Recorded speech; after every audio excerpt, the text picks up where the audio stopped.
Hello.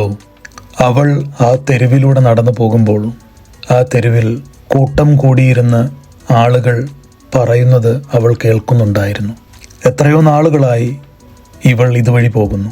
ഇവൾ എന്തെങ്കിലും സമ്പാദിച്ചതായി ആർക്കും ഒരറിവുമില്ല.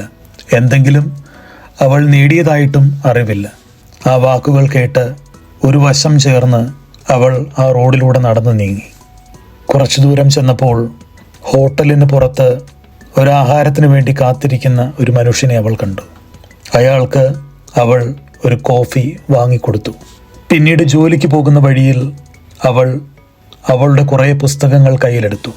വഴിയോരത്തുള്ള ലൈബ്രറിക്ക് അവളത് ദാനമായി നൽകി. പഠിക്കാൻ സാമ്പത്തികമില്ലാതിരുന്ന ഒരു കുട്ടിയെ അവൾ സഹായിച്ചു. അന്നേ ദിവസം തന്നെ അവൾ അവളുടെ സഹപ്രവർത്തകർക്ക് ആഹാരം വാങ്ങിക്കൊടുത്തു. അവൾക്ക് ചുറ്റുമുള്ള മനുഷ്യരെ എല്ലാവരെയും കണ്ടു. അവരെ വിലമതിച്ചു, അവരെ സംരക്ഷിച്ചു. ഒരാളുടെ ജീവിതത്തെ ക്രിയാത്മകമായി മാറ്റിയെടുക്കാനുള്ളവയെല്ലാം അവൾ സമ്പാദിച്ചിട്ടുണ്ടായിരുന്നു. എന്നിട്ടും ആ പാവം അവൾ മാത്രം തിരിച്ചറിഞ്ഞില്ല എത്ര മനോഹരമായാണ് അവൾ അവളുടെ ജീവിതത്തെ പൂർത്തീകരിക്കുന്നത് എന്ന്. ഒന്നും നേടിയില്ല എന്ന് മറ്റുള്ളവർ അടക്കം പറയുമ്പോൾ അവളെല്ലാം നേടിയിരുന്നു. അവൾ നേടിയ സമ്പത്തിൻ്റെ പേരാണ് ദയ, കാരുണ്യം. ഇന്ന് ലോകം ഏറ്റവും സമ്പന്നരായി കരുതുന്നത് ഒരുപക്ഷെ എല്ലാ സുഖസൗകര്യങ്ങളും സ്വന്തമായിട്ടുള്ള മനുഷ്യരെ ആയിരിക്കാം. അതൊക്കെയാണ് നേട്ടങ്ങളെന്ന് കരുതുന്നവരുമായിരിക്കാം. എന്നാൽ ഒന്നും സമ്പാദിച്ചില്ല എന്ന് തോന്നുന്ന ചില മനുഷ്യരുണ്ട്. ഒന്നും നേടിയിട്ടില്ല എന്ന് തോന്നുന്ന ചില മനുഷ്യർ. അവരുടെ ജീവിതം കൊണ്ട് അവർ ഒരടയാളപ്പെടുത്തൽ ലോകത്ത് നടത്തും. ദയയുടെയും കാരുണ്യത്തിൻ്റെയും അടയാളങ്ങളായി അവർ മാറും. അവരുടെ ഏറ്റവും വലിയ സമ്പാദ്യം ചുറ്റുമുള്ള മനുഷ്യരുടെ പുഞ്ചിരിക്കുന്ന മുഖങ്ങളാണ്. വേദഗ്രന്ഥമൊഴികളുണ്ട് കേട്ടോ. കരുണയുള്ളവർ ഭാഗ്യവാന്മാർ, അവർക്ക് കരുണ ലഭിക്കും. നമ്മൾ കൊടുക്കുന്നതേ, നമ്മൾ ചെയ്യുന്നതേ നമുക്ക് തിരിച്ചു കിട്ടുകയുള്ളൂ.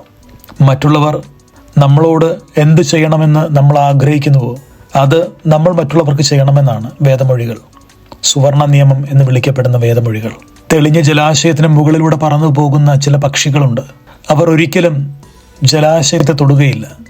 പക്ഷേ ജലാശയം അറിയാതെ അവയുടെ നിഴലുകൾ ആ ജലത്തിന് മീതെ അവർ പതിപ്പിക്കും.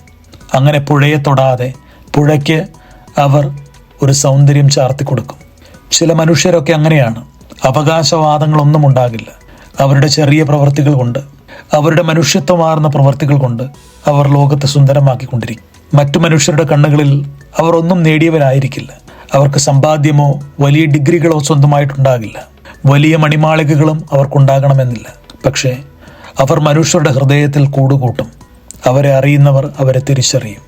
ഒരു ദിവസമെങ്കിലും നന്മയുടെ ഒരു പ്രവൃത്തികൾ ചെയ്യാൻ നമുക്ക് സാധിച്ചാൽ ഈ ജീവിതം മനോഹരമാണ്. ഒരു നേരമെങ്കിലും മനുഷ്യനായി ജീവിക്കാൻ സാധിച്ചാൽ നമ്മൾ അനുഗ്രഹിക്കപ്പെട്ടവരുമാണ്. കരുണയുള്ള ഒരു പുഞ്ചിരി, ഒരു നോട്ടം, ഒരാൾക്ക് സ്നേഹപൂർവ്വം തുറന്നു കൊടുക്കുന്ന വീടിൻ്റെ വാതിൽ, എന്ത് ചെയ്യണം എന്ന് ചോദിച്ച് സഹായിക്കാനെത്തുന്ന മനസ്ഥിതി, അതൊക്കെ നമ്മളെ നേട്ടങ്ങളുടെ മനുഷ്യരാക്കി മാറ്റുകയാണ്. ശരിയാണ്, ലോകം നമ്മുടെ ബാങ്ക് അക്കൗണ്ടുകളുടെ കണക്ക് നോക്കി, നമ്മുടെ വണ്ടികളുടെ വലിപ്പം നോക്കി, നാം നേടിയ സമ്പത്തിൻ്റെ വലിപ്പം നോക്കി വിലയിടുന്നവരാണ്. എന്നാൽ ചെറിയ ചെറിയ കാര്യങ്ങളിൽ പോലും സന്തോഷം കണ്ടെത്തി മനുഷ്യരെ സഹായിക്കുന്നവരായി മാറിയാൽ അതിൽ പരം ഈ ജീവിതത്തിൽ എന്ത് മഹത്വമാണ് നമുക്ക് വേണ്ടത്? നല്ല മനുഷ്യരാകാമെന്നേ. കരുണയുള്ളവരായി നമുക്ക് മാറാം, സ്നേഹമുള്ളവരായി, ദയാർദ്രതയുള്ളവരായി നമുക്ക് മാറാം. അങ്ങനെ ഈ ലോകത്തെ നമ്മൾ കീഴ്പ്പെടുത്തണം. കൂടെയുണ്ട് കേട്ടോ, കൂട്ടിനും പിന്നെ എൻ്റെ പ്രാർത്ഥനയും.